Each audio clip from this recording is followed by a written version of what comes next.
Good morning, नमस्कार मित्रांनो. परत एकदा स्वागत आहे तुमचं माझ्या यूट्यूब चॅनलवरती द EV थिंग्स. या यूट्यूबवरती या चॅनलवरती मी तुम्हाला real incidence EV car related आणि काही नवीन गोष्टी ज्या तुम्हाला माहीत नाहीत त्याच्या मी तुम्हाला इथे सांगण्याचा प्रयत्न करतो आहे. मी आता माझी नेक्सॉन EV डार्क एडिशन 5 महिन्यापूर्वीच घेतली आणि माझं टोटल किलोमीटर रनिंग झालेलं आहे टोटल 19,800 किलोमीटर.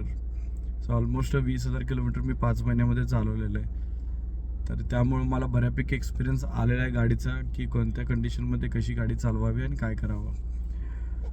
हा व्हिडिओ बनवतोय, हा पार्ट 2 आहे. याच्या आधीचा एक पार्ट 1 व्हिडिओ मी बनवला होता की ज्याच्यामध्ये मला व्हेकल ब्रेकडाऊन इश्यू झाला होता. मीन्स व्हेकल जागेवरून हलत नव्हतं, सिस्टम फेल्युअर्स आले होते भरपूर सारे.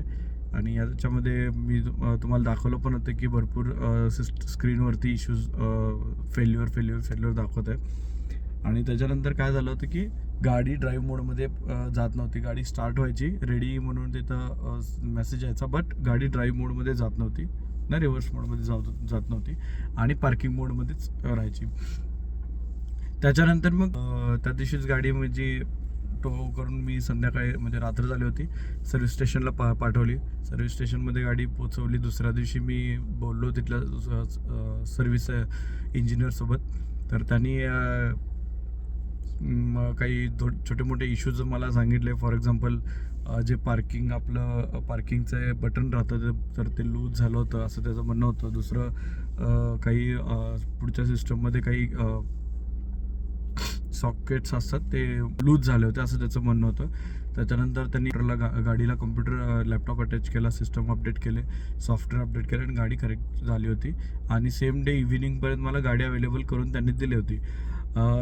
हे मी बोलतोय कोणत्या सर्व्हिस सेंटरबद्दल, तर पुणे पिंपरी चिंचवड एरियामध्ये साईबाबा ऑटो व्हील्स यांचं सर्व्हिस सेंटर आहे.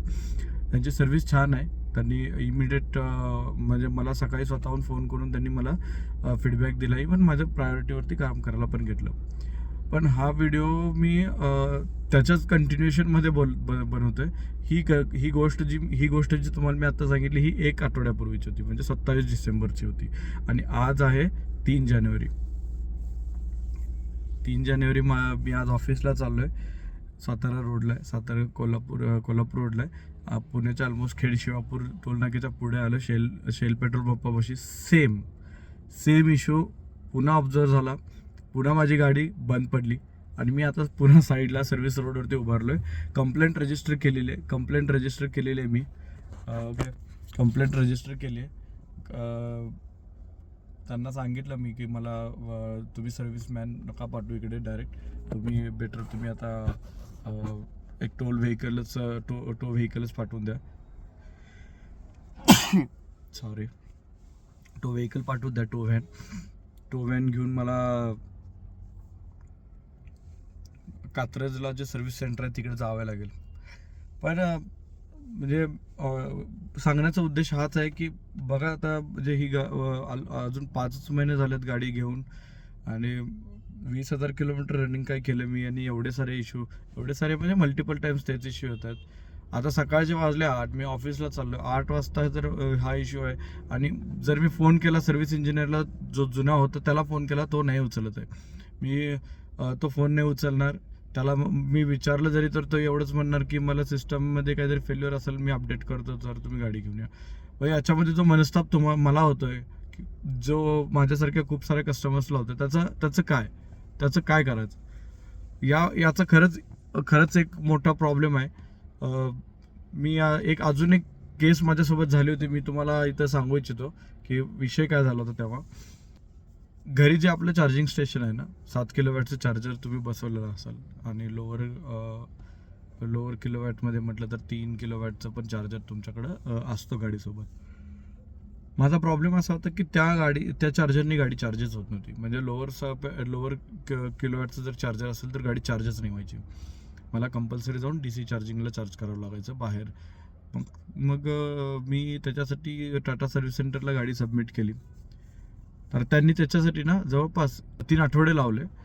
मला गाडी रिटर्न देण्यासाठी. त्याच्यामध्ये त्यांचं दोन केबल चेंज केल्या, ट्राय करून बघितले, चेंज करून प्रॉब्लेम नाही सॉल्व्ह झाला. जेव्हा मी जाऊन तिथं खूप हंगामा केला, खूप दंगा केला, तेव्हा त्यांना आयडेंटिफाय झालं होतं की एक 3-in-1 युनिट राहते पुढे बॉनेटमध्ये, तुम्हाला इझिली दिसते पुढच्या कवरच्या खाली, कवर असं त्या खालच्या बाजूलाच असतं तर तो 3-in-1 युनिट जो आहे त्याचा प्रॉब्लेम होता. तर तो त्यांनी चेंज केला. काय तर त्याची ऑलमोस्ट किंमत 3.5 लाखाची होती, तर त्यांनी तो चेंज केला. बट त्यावेळी पण मला त्यांनी 15 ते 21 दिवस ऑलमोस्ट त्यांनी मला ना गाडीच दिली नाही. हे टाटाच्या कारबद्दल एवढे इश्यूज आहेत की काय बोलू. गाडी जेव्हा चांगली आहे ना, तेव्हा तुम्हाला त्याच्यापेक्षा भारी कोणतीच गाडी भेटणार नाही ना. तुम्हाला असं म्हणजे चालवण्यामध्ये किंवा त्या फीचर्स यूज करण्यामध्ये तुम्हाला त्याच्यापेक्षा भारी कोणतीच गाडी नाही भेटणार. पण जेव्हा जेव्हा त्याला प्रॉब्लेम येते ना, तुम्हाला मनस्ताप होतं. आजचीच गोष्ट घ्या, मी आज तिरुपतीला चाललो आहे दुपारी. आज कंपनीत जाणार, ऑफिसमधून डायरेक्ट तिरुपतीला जातो आहे, गाडी घेऊन जातो आहे. आणि आज सकाळी 8 वाजता गाडीचा हा प्रॉब्लेम आहे. आय डोंट नो मी जाऊ शकणार आहे की नाही, ते तुम्हाला मी नेक्स्ट व्हिडिओमध्ये नक्कीच सांगेल. बट गाडी टाटाची घ्यायची असेल ना, तर त्याच्या आधी नक्कीच 10 वेळा विचार करा. एक मित्र होते माझे, त्यांना जेव्हा कळालं की मी टाटाची गाडी घेतलेली आहे, तर त्यांना ही EV घ्यायची होती. तर त्यांचंही रनिंग जास्त होतं, म्हणून ते मला विचारत होते की काय गाडी घेणं योग्य आहे नाही योग्य आहे. त्या केसमध्ये मी त्यांना माझा एक्सपिरियन्स सांगितला फक्त की हे असं असं झालं. ही कधीची गोष्ट आहे, जेव्हा मी गाडी चार्जिंगचा इश्यू आहे म्हणून सबमिट केली होती, दिवाळीच्या आधीची गोष्ट आहे. तर त्यांनी लिटरली सांगतो, त्यांनी टाटा मोटरच्या गाडीचा विषय बाजूला ठेवला. त्यांनी गेले MG ZS EV बुक केली, ती त्यांनी दिवाळीमध्ये घेतली आणि ते खूप सुखी आहेत, समाधानी आहेत. सीट स्वस्त भेटते आहे, टाटामध्ये काही फीचर्स जास्त आहेत म्हणून आपण ती गाडी घेतो खरं, पण नाही प्रॉब्लेम्स जे आहेत ना, ते कोण सॉल्व करणार. प्रत्येक वेळी कोण सर्व्हिस सेंटरला जाऊन उभारणार. प्रत्येक वेळी आपली कामं सोडून कोण टाटा मोटरच्या लोकांशी भांडत बसणार, हुज्जत घालत बसणार. Seriously it is very horrible. तर हा व्हिडिओ याच्यासाठीच आहे की तुम्ही गाडी घ्यायच्या अगोदर ना नक्कीच विचार करा.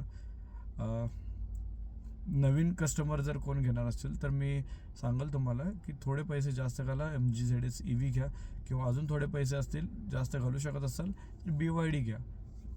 BYD बद्दल मला माहीत नाही, पण तुम्ही MG ZS EV नक्कीच घेऊ शकता.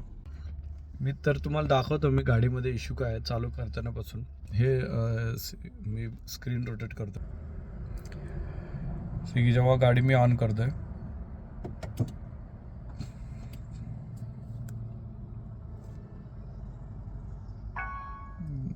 आवाज तुम्हाला येत असेल. Limited performance mode activated, ESP fault, traction control system fault, multifunction detected, contact service centre, hill descent control malfunctioning detected, auto hold function detected, AIB warning malfunctioning detected. एवढे सगळे issues होतात. मी इकडं ब्रेक दाबतोय आणि ट्राय करतोय की याच्यातून काढायचं. इथं बघा तुम्ही, परत ऑन. इथं पण बघा, या साईडला पण बघा, पार्किंग मोडमध्ये आहे ना गाडी. त्या कसं त्याच्या न्यूट्रल जाते आणि परत पार्किंग मोडमध्ये येते इमिडिएट. हा इश्यू आहे, हा फेस. आता टोल व्हेकलवाल्याशी पण डिस्कशन झालं, तो यायला अर्धा तास 1-1.5 तास लावणार. माहीत नाही आता कसं किती वेळात काम होईल वगैरे वगैरे. इथून जवळचा जो सर्व्हिस सेंटर आहे ते नरेला आहे, सिंहगड रोडजवळ. सो लेट्स सी काही इश्यूज होतात, आपण बघूयात. चला भेटूया आपण पुढच्या व्हिडिओमध्ये. मी तुम्हाला सांगेन काय अपडेट होतं यांचा. तर मला व्हेकलचा कॉल येतोय. मित्रांनो, माझ्या चॅनलला नक्कीच सबस्क्राईब करा, या व्हिडिओला शेअर करा, लाईक करा, शेअर करा त्यांसाठी ज्यांना गाडी नवीन घ्यायची आहे आणि ज्यांना वाटते की टाटाची EV घ्यावी त्यांच्यासाठी. आणि सबस्क्राईब ते लोक करा ज्यांनी ऑलरेडी EV घेतलेली आहे आणि त्यांना गाडी चालवण्यामध्ये काही काही इनपुट्स पाहिजे असतील मॅक्सिमम रेंज घेण्यासाठी. मॅक्सिमम रेंज घेण्यासाठी काही इनपुट्स पाहिजे असतील, गाडी हँडल करण्यासाठी काही प्रॉब्लेम्स येत असतील, काही सर्व्हिस इश्यू रिलेटेड गोष्टी असतील, तर त्यांना इन्फॉर्मेशन पाहिजे असेल तर नक्कीच तुम्ही माझ्या चॅनलला सबस्क्राईब करा. मग तुम्हाला नक्कीच इथे तुम्हाला इन्फॉर्मेशन भेटेल जी तुम्हाला डे टू डे लाईफमध्ये युजफुल राहील. चला, धन्यवाद. Please like and subscribe and share.